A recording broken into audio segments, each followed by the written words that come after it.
ये हिसार का क्रांतिमान पार्क है। इसी पार्क में एक दिन बाद यानी कि कल जेजेपी जो है छात्र महापंचायत यहाँ पर करने जा रही है, ऐलान किया है। और प्रदेश भर की निगाहें जो है जेजेपी के इस कार्यक्रम पर, और मुद्दा जहाँ से शुरू हुआ था पिछले 11 दिन से जेजेपी सुर्खियों में है। उसकी वजह दिग्विजय सिंह चौटाला पर पहले मुकदमा दर्ज होता है जीजेयू में। जब छात्र जाते हैं अपनी बात रखने के लिए, वहाँ पर हंगामा और तमाम चीज़ें, इसके बाद में एक FIR लॉन्च होती है दिग्विजय सिंह पर और 6 लोगों को अरेस्ट करती है पुलिस। एक दिन बाद उनकी जमानत होती है। दिग्विजय सिंह थाना में जाते हैं अपनी गिरफ्तारी देने के लिए, गिरफ्तारी नहीं की जाती है। और उसके बाद में दुष्यंत चौटाला का वो वीडियो प्रदेश भर में वायरल होता है जिसमें CIA के एक इंस्पेक्टर उनकी गाड़ियों के काफिले के सामने अपनी गाड़ी लगाते हैं, रास्ता रोकते हैं। जब दुष्यंत चौटाला भागकर उनकी गाड़ी में चढ़ने का प्रयास करते हैं, उतारने का उनसे पूछने का प्रयास करते हैं। ये तमाम चीज़ें प्रदेश भर के लोगों ने देखी हैं और उसके बाद से ये तय किया गया कि 27 को महापंचायत छात्रों की होगी। इसमें कई बड़े फैसले होंगे, केस भी एक दूसरे पर हो रहे हैं और जेजेपी जो है हाई कोर्ट में जा चुकी है। हाई कोर्ट में केस एक्सेप्ट हो चुका है, नोटिस पुलिस के पास में जा चुका है जवाब के लिए। इसी बीच 27 को यहाँ पर इसी धरती पर इसी क्रांतिमान पार्क में जेजेपी के कार्यकर्ता जुटेंगे, सामाजिक संगठनों के लोग जुटेंगे और छात्र यूनियन के पदाधिकारी और छात्र जो हैं भारी संख्या में यहाँ पर इकट्ठा होंगे। उसमें क्या होगा, क्या फैसला होगा, उस पर बात करें। लेकिन पहले इसके इतिहास के बारे में बताता हूँ। ये क्रांतिमान पार्क है। आप में से काफ़ी लोग जानना भी चाहते होंगे कि क्रांतिमान पार्क को ही जेजेपी ने चूज क्यों किया। 1857 की क्रांति आपको याद होगी। इस क्रांति का जुड़ाव इसी पार्क से है और उसी क्रांति के लिहाज से, उसी क्रांति के नाम पे इसका नाम क्रांतिमान पार्क। और मेरे पीछे जो आप ये स्टैचू देख सकते हैं, ये मोन्यूमेंट है दरअसल, ये भी आप देख पाएंगे। तो इसका बड़ा लंबा इतिहास है। ये भी 1857 की क्रांति के बाद में, उस क्रांति की याद में कुछ लोगों ने अपनी जान गंवाई थी। इसमें अंग्रेज ऑफिसर्स थे जो यहाँ पर बड़े पदों पर रहे थे, ओवरसीयर थे, तहसीलदार थे, उनकी फैमिलीज थी, वो मारे गए थे, उनके मर्डर हो गए थे। दरअसल क्रांति बहुत बड़ी थी और 1857 की क्रांति के बाद ही बिगुल बजा था आज़ादी का। और जेजेपी के लोग ये कहते हैं कि इसीलिए हमने इस क्रांतिमान पार्क का चयन किया है। इस पार्क में बिगुल बजेगा सरकार के खिलाफ, बीजेपी के खिलाफ, बीजेपी की कार्यप्रणाली के खिलाफ। और बिगुल जब सरकार के खिलाफ बजेगा तो उन्होंने जगह का चुनाव भी इसी क्रांतिमान पार्क पे किया है। दुष्यंत चौटाला आज हिसार में ही हैं। दिग्विजय सिंह एक दिन पहले ही सिसोली गए हैं। राकेश टिकैत के भाई हैं नरेश टिकैत, उनसे मुलाकात की, उनसे समर्थन लिया है।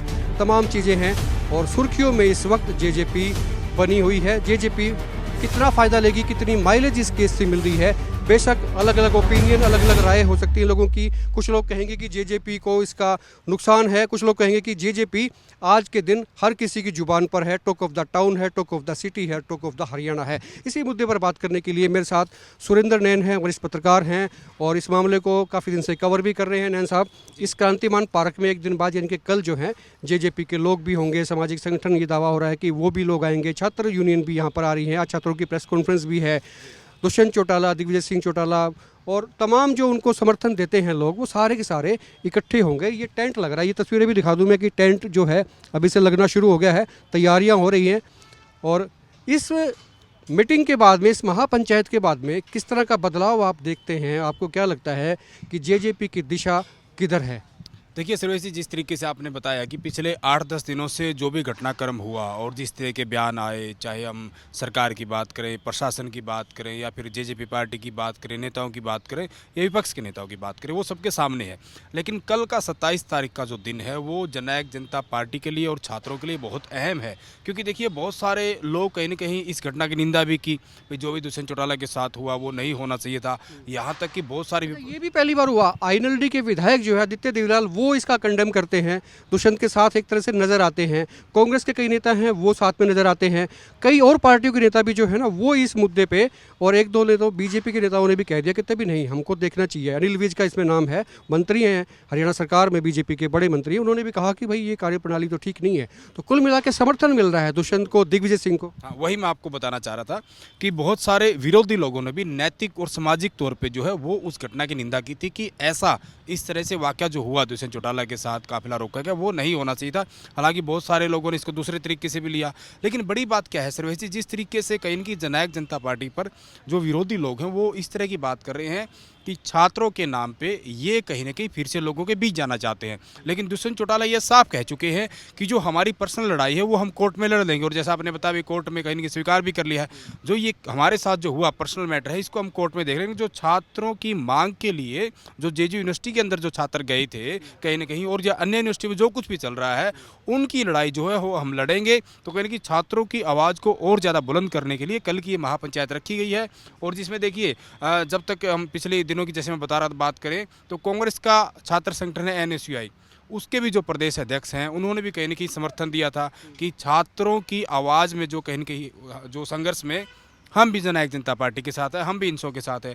इन लोग आपने खुद बताया, बहुत सारे बीजेपी विधायकों ने बोला, बहुत सारे कांग्रेस के विधायकों ने बोला, और बहुत सारे लोगों ने कहीं ना कहीं इस बात को ये भी बताया कि कहीं ना कहीं ये लोग एक ज़मीन तलाश रहे हैं कि कहीं ना कहीं कैसे फिर से जो है वो लोगों के बीच आ जाए। लेकिन इसमें देखो चीज़ें बड़ी साफ है। दुष्यंत चौटाला बहुत मैच्योर पॉलिटिशियन है, बहुत बड़े घराने से है, कोई राजनीति उनके पास पहली बार तो है नहीं, उनका खानदान बात करें चौथी पांचवी पीढ़ी है। लेकिन मुझे नहीं लगता कि इस तरीके की घटनाएं कराकर कोई भी नेता, आप भूपेंद्र सिंह हुड्डा की बात कर लीजिए, कुमारी सैलजा की बात कर लीजिए, अभय चौटाला की बात कर लीजिए, या कोई भी और बड़े नेता की बात कर लीजिए, मुझे लगता है कोई भी नेता ये राजनीति कर लिए कम से कम ये कहीं ना कहीं इस तरह की बात तो अपने साथ नहीं करवाएगा। लेकिन ठीक है, लोगों का काम है, अभिव्यक्ति की आज़ादी है, कोई कुछ भी बोल सकता है। वो बात अलग है कि राजनीति में जो पहले हुआ दुष्यंत चौटाला जब किसान आंदोलन चल रहा था, वो किसानों की नाराजगी थी, वो सारी की सारी चीज़ें अलग है। लेकिन जो ये वाकया हुआ इसकी कहीं ना कहीं बहुत सारे लोगों ने, और देखिए मैं नाम तो नहीं बताऊंगा, बहुत सारे सत्ता पक्ष के लोगों की लगातार हमारे से बात होती है। कैमरे पे तो कहीं ना कहीं वो क्योंकि सरकार के साथ स्टैंड करते हैं, लेकिन जब कैमरा बंद होता है ऑफ रिकॉर्ड ये कहते हैं कि यार कम से कम ये तो नहीं होना चाहिए था। वो दुष्यंत चौटाला नहीं कह रहे, वो एक प्रोटोकॉल के लिए कह रहे हैं, वो एक नेता के लिए कह रहे हैं। मतलब कहीं ना कहीं इस तरह का जो वाकया हुआ जांच का विषय है, किसकी गलती थी, क्या हुआ, ये सारी की सारी चीज़ें कोर्ट में पुलिस वगैरह सब करेगी ना। लेकिन कम से कम जो कल की जो इनकी महापंचायत है पूरे प्रदेश की और देश की निगाहें इस पर है। देखिए कोई भी पार्टी रैली करती है, रैली का सीधा सीधा मोटो होता है राजनीतिक अपने कहने की ताकत को और बढ़ाना। लेकिन कल की जो रैली है सर्वेश जी, इसमें राजनीतिक ताकत का लेना देना नहीं है।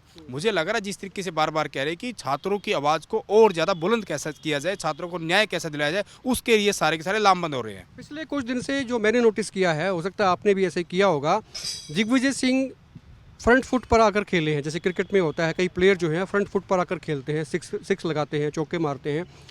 रैली इनकी होती है, हाँसी में रैली की डॉक्टर जय सिंह चौटाला के जन्मदिवस पर, उसके भी जो संयोजक थे वो दिग्विजय सिंह थे। अब क्योंकि छात्र राजनीति को या इनका जो छात्र संगठन है इनसे उसको रिप्रेजेंट करते हैं, उसको लीड करते हैं दिग्विजय सिंह, वो इनको लेके चले हैं। सिसोली में खुद दिग्विजय सिंह गए हैं क्योंकि राकेश टिकैत का एक दिन पहले ही बयान आया था, उन्होंने कुछ सजेशन दिए थे, उन्होंने सजेशन दिया तो चौटाला गाँव भी गए हैं। एक कदम उनका चौटाला गांव में होता है, एक कदम उनका चंडीगढ़ में होता है, एक दिल्ली में होता है, वो सिसोली जाते हैं, वो करते हैं। तो खूब ज़्यादा उनकी ट्रैवलिंग हो रही है, लोगों से बातचीत हो रही है, मुलाकातें हो रही हैं। तो कुल मिला के पार्टी को जो अपलिफ्ट करने में योगदान है दिग्विजय सिंह का, इसको आप कैसे देखते हैं? देखिए इसमें कोई दो राय नहीं है, दिग्विजय चौटाला पूरी भागदौड़ कर रहे हैं और लगातार कहीं ना कहीं अपनी जो इनकी एक लड़ाई है छात्रों की उसको कैसे मजबूत किया जाए उसके लिए लगातार जा रहे हैं।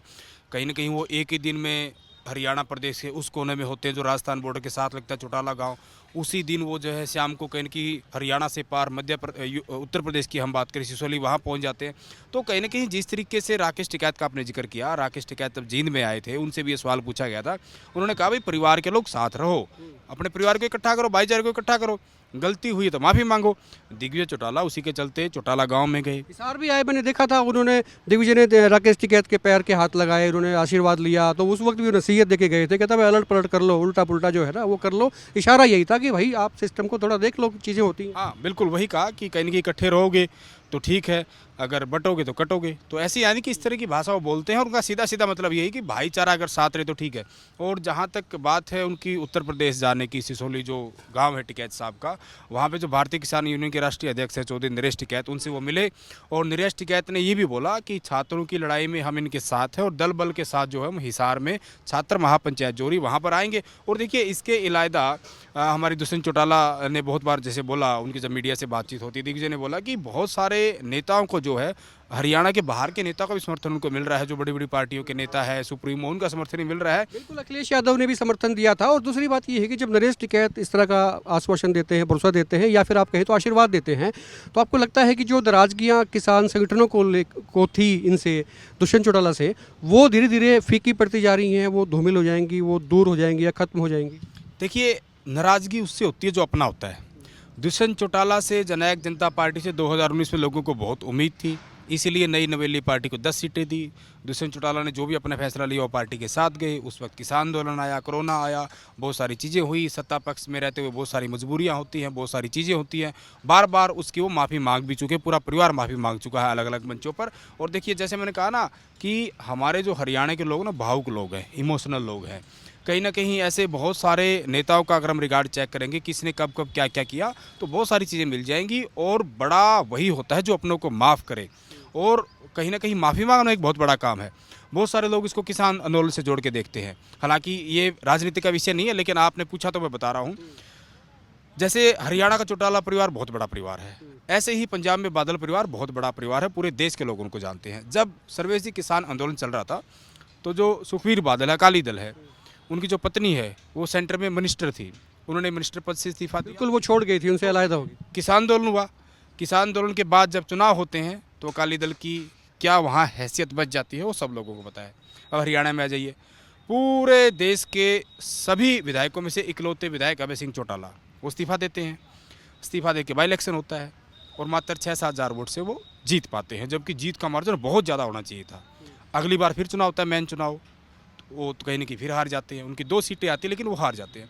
तो ये चीज़ें हम उस चीज़ को उसके साथ कनेक्ट नहीं कर सकते। नाराज़गी है, इससे इनकार नहीं कर रहे हैं, नाराज़गी, लोगों की उम्मीदें थी। और दुष्यंत और दिग्विजय ने जो भी कहीं कि उस वक्त का फैसला लिया, ठीक है। और जिस तरीके से बहुत सारे अब्राहम कणकाड़ा का बयान आया, देखिए, उन्होंने कहा ना कि विधायकों को तोड़ने का प्रयास किया गया था, 50 करोड़ का ऑफर था। तो ऐसी जितने मुँह उतनी बातें। सभी लोग स्वतंत्र है अपनी अपनी सोच के लिए, और एक राजनीतिक आदमी का काम है अपनी राजनीति करना, लोगों के बीच जाना, अपनी चीज़ें बताना। और देखिए, जनता जनार्दन है जनाब, ये जिसको सिर माथे बिठाती है उसको नीचे भी ला देती है, और जिसको नीचे लाती है बहुत बार ऊपर लाती है। चौधरी देवीलाल के जीवन में ऐसे बहुत बार दौर आए जब वो संघर्ष कर रहे थे, क्योंकि उनके जीवन में संघर्ष ज़्यादा रहा है और सत्ता का सुख बहुत कम रहा है। एक बार वो हताश निराश होकर जब अपने गांव चले गए थे तेजाखेड़ा, तो रोहतक और महम के लोग ही गए थे, ये पूरा हरियाणा जानता है। उनको फिर लेके आए थे कि चौधरी साहब कोई नहीं, आप फिर उठो। वो उठे, लड़ाई लड़ी और इतनी सारी सीटें आई, वो भी एक हरियाणा की राजनीति रिकॉर्ड है। तो कौन सी पार्टी कब क्या कर जाए, ये राजनीति में अर्स फर्स ये चलता रहता है। लेकिन मुख्य तौर पर जो चीज़ें हुई और जितने भी लोग हैं वो कहीं ना कहीं इस घटना को लेकर देखते कि देखिए, कानूनी पेच है इसमें ऐसा नहीं है कि किसी आम आदमी ने रास्ता रोक लिया। किसी आम आदमी ने रास्ता रोका होता और आम आदमी का ही रोका होता तो अलग बात थी। हालांकि कानून उसमें भी है, क्योंकि कानून सबके लिए समान है। लेकिन पूर्व तो कोई भी हो सकता है, आज जो प्रेजेंट है वो भी पूर्व होगा। ये बात कहीं ना कहीं प्रेजेंट या एक्स की नहीं है, ये बात तथ्यों की है। कहीं ना कहीं जिस तरीके से जो कुछ हुआ वो जांच का विषय है, और इसमें कहीं ना कहीं राजनीति ना करके पूरी जांच करे, जो दोषी उसके खिलाफ कार्रवाई हो। लेकिन कल की जो कहीं ना कहीं छात्र महापंचायत है, इसमें लोगों की भीड़ कितनी आती है, जोश कितना रहता है, ये जननायक जनता पार्टी जो कहीं कि लगातार छात्रों के लिए प्रयास कर रही है, उसका एक उदाहरण कल होगा। यानी कि एक तरीके से सर्वेसी कल का जो दिन है वो जेजेपी के लिए और दुष्यंत दिग्विजय और इंसो के लिए जो है अग्नि परीक्षा है। कल का दिन जो है वाकई अग्नि परीक्षा है। और ये समय का चक्र है, समय किधर ले जाता है, समय कब लौट कर आता है, ये पता ही नहीं चलता है। रात के बाद दिन, दिन के बाद रात आया करती हैं। और जेजेपी का समय जो है एक बार पीक पर भी था, 10 सीटें लेकर सरकार में हिस्सेदारी की थी, उसके बाद में डाउनफॉल भी आता है, वो ज़ीरो पर भी आते हैं, लेकिन फिर उसके बाद फिर से कहानी शुरू होती है। और अब जेजेपी जो लगता है वो आगे बढ़ रही है। और जो कल की महापंचायत है, छात्र महापंचायत है, इसके जरिए क्या प्रदेश में संदेश जेजेपी देने में कामयाब होगी, ये देखना होगा। कल कितनी भीड़ आती है, कितना जोश आता है, किस तरह से लोग जो हैं वो जेजेपी के साथ में खड़े होते हैं, ये देखने वाली बात होगी। ये क्रांतिमान पार्क है, इसी पार्क में कल फिर से हाजिर होंगे रिपोर्ट के साथ में कि छात्र महापंचायत का रिजल्ट क्या आता है, नतीजे क्या आते हैं, फैसला क्या होता है। खुल के कमेंट करें, वीडियो को शेयर करें। आप देखते रहे एक मत पोस्ट।